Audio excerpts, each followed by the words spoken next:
Namaste. Atsitiko labai juokingas dalykas. Pradėjau dėti telefoną, galvoju, nusifilmuosiu, kaip čia man šiandien sekėsi ir dingo elektra.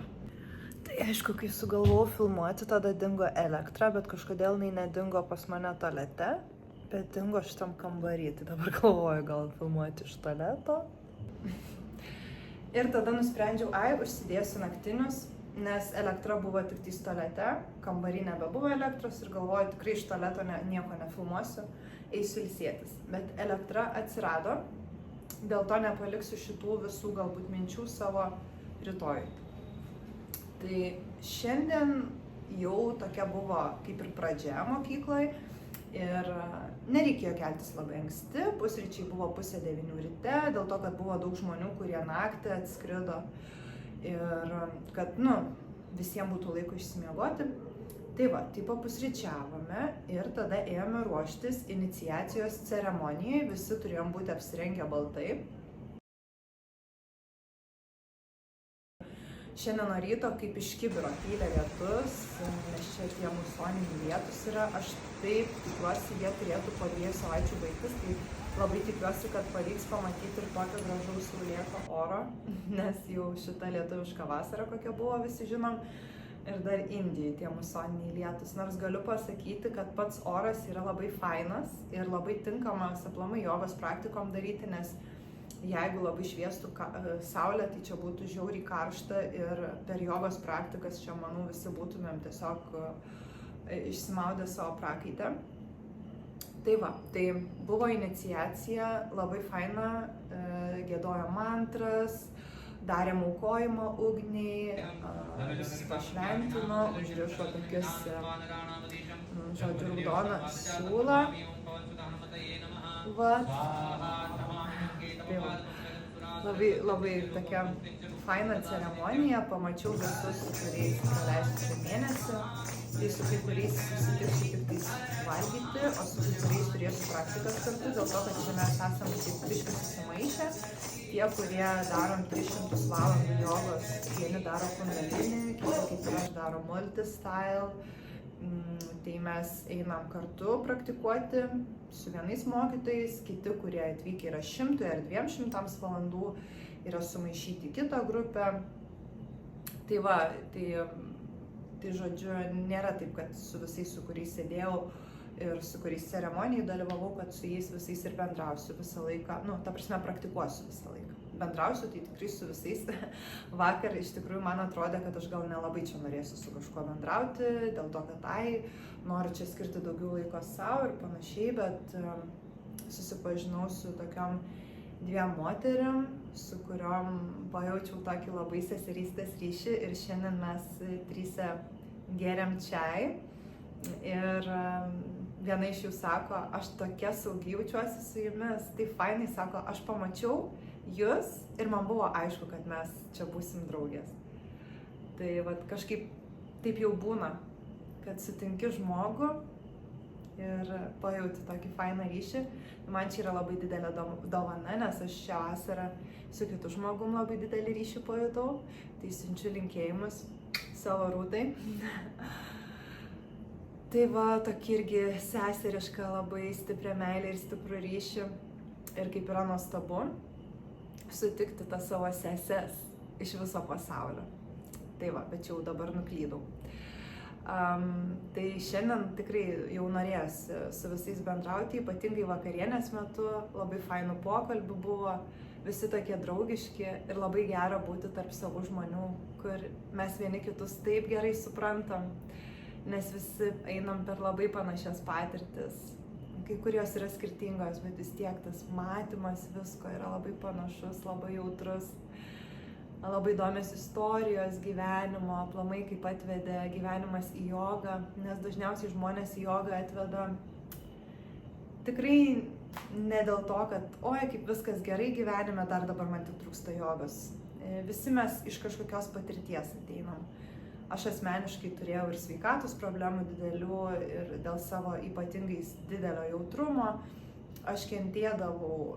Tai man joga labai padėjo atrasti ryšį su savim, išmokti kvėpuoti, išmokti judėti, gerai jaustis savo kūne ir tada gerai jaustis savo galvoje, kiek įmanoma. Ir čia yra nenusakoma, čia ką mes gaunam, tai yra tik lašelis vandenyne.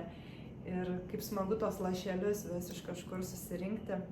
Tai aš jau dabar jaučiu, kad šita patirtis bus tokia transformuojanti, tokia gili, net ir mokytojas šiandien iniciacijos metu pasakė, kad šitas laikas, kai Indijoje lyja lietus, jis ypatingai Rišikeše yra labai stiprus, labai transformuojantis, labai gydantis, tai mes čia visi tikrai gausim ne tik tai, ko mes atvažiavom, bet ir daug daugiau.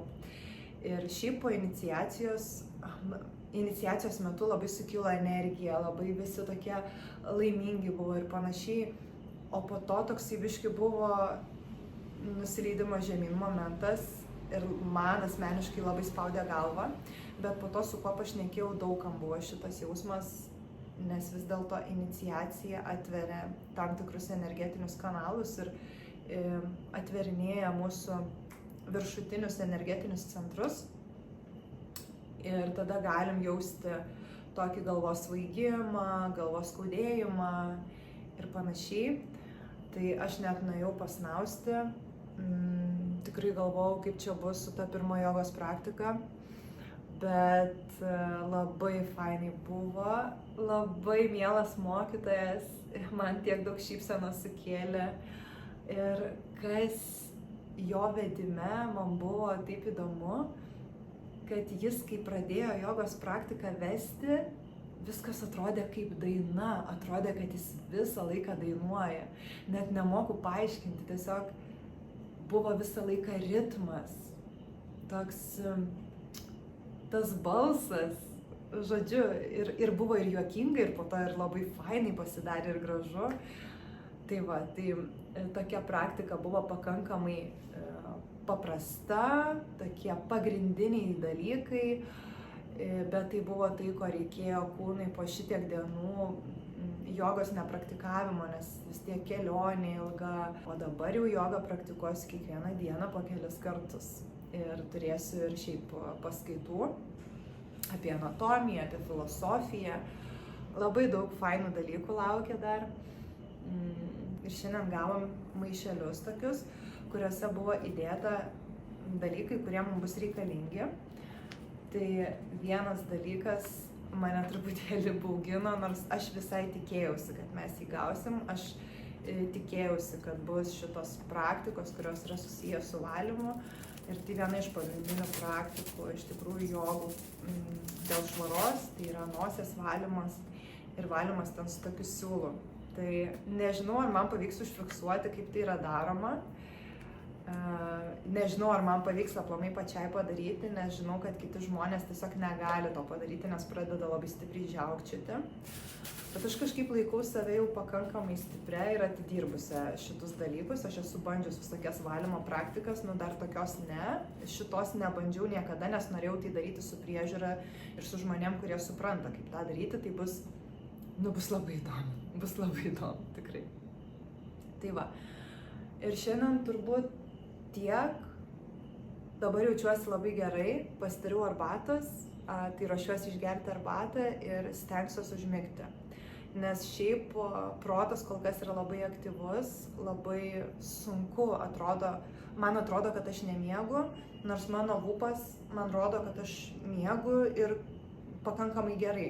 Aš aišku vakar labai vėlai užmigau, gal apie 1:30, nes tikrai jaučiasi man čia jetlagas. Dėl to, kad čia yra 3 valandos į priekį negu Lietuvoje, tai pakankamai reikia nueiti anksti miegoti. Bet tikiu, kad per šitą laiką, per kelias dienas aš įprasiu ir miegosiu kaip kūdikis, nes būsiu daug jogos prisipraktikavusi ir būsiu tiesiog pavargusi. Bet dėl įspūdžių tai protas tikrai labai labai aktyvus, labai apie daug visko galvoja ir kažkaip tikiuosi, kad su kiekviena naktim bus geriau.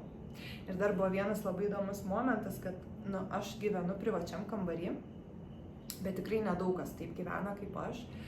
Ir šiandien per pietų pertrauką pora moterų buvo mano balkone ir gėrė kavą. Ir kažkaip pamatė, kad aš čia einu ir sako, ar čia yra tavo kambarys? Sakau, taip, sako, tai tu gyveni viena. Sakau, taip, aš gyvenu viena. Ir sako, o Dieve, kaip nerealu, ar galim pamatyti tavo kambarį? Ir aš jam parodžiau savo kambarį ir aš supratau, kad mano kambarys yra kažkoks labai geras. Tuo labiau, kad aš ir turiu vaizdą iš tikrųjų į Gangą ir į kalnus. Ir aš visą laiką girdžiu Gangos ošimą. Aš esu prasidariusi langą ir man čia toksai kaip white noise garsas. Ir jis yra toks nerealus, atrodo, kad aš esu prie vandenyno, o čia yra tiesiog Ganga. Ir jinai dabar yra tiek pasruvusi, kad net akmenų nesimato. Kažkas manęs klausė, ar aš maudausi Gangai, tipo, ar parašė, kodėl nesimaudai. Nu, keli žmonės ir aš šiaip noriu pasakyti, tokiu metu kaip dabar negalima joje maudytis. Manau, kad žmonės galbūt tą daro, bet aš žinau, kad net nesenai žuvo vienas žmogus dėl to, kad jinai dabar yra labai pasruvus ir jinai labai yra srauni. Tai tiesiog, jinai labai galinga upė. Aš tokios upės dar nebuvau mačius. Tai va. Tai iš tikrųjų, aš nueisiu iki Gangos, bet daugiausia, ką aš padarysiu, tai tiesiog paliesiu vandenį, nusiplausiu veidą ir to visiškai pakanka tam, kad būčiau apvalyta ir palaiminta. Tai va, tai esu labai dėkinga, kad tokioj prabangoje iš tikrųjų esu šitam ašrame, savo privačiam kambaryje, lovui. Ir tarp kitko, man šiaip visai kieta šita lova yra, bet merginos pasakė, kad jų lovos yra be čiužinių. Ir jos tiesiog miega ant tokio kaip ant marmuro. Tai man šiaip bus labai įdomu, aš kada paprašysiu, kad jos mane įsileistų į savo kambarį pasižiūrėti. Aš jas tiesiog bandžiau kažkaip paguosti ir sakiau, na, čia yra ašramas, tai čia patogumų daug nereikėtų tikėtis.